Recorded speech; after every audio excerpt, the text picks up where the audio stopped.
ka doni na thar le thin kan hlimlai ni zawngte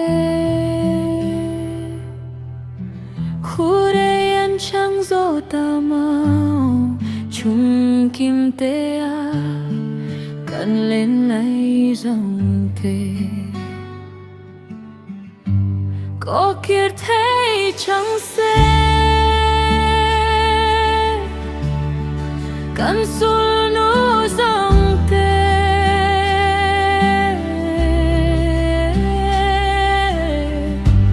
Mitthla chamreng Nghilhni RENG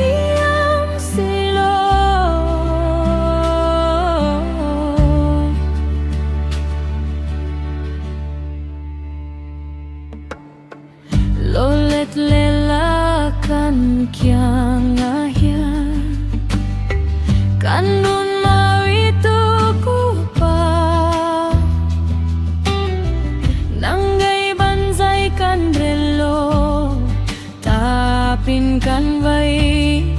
lenrual zingah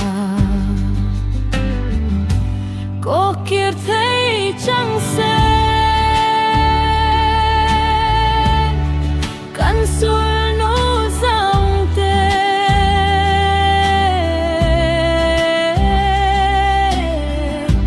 Mitthla chamreng Nghilhni RENG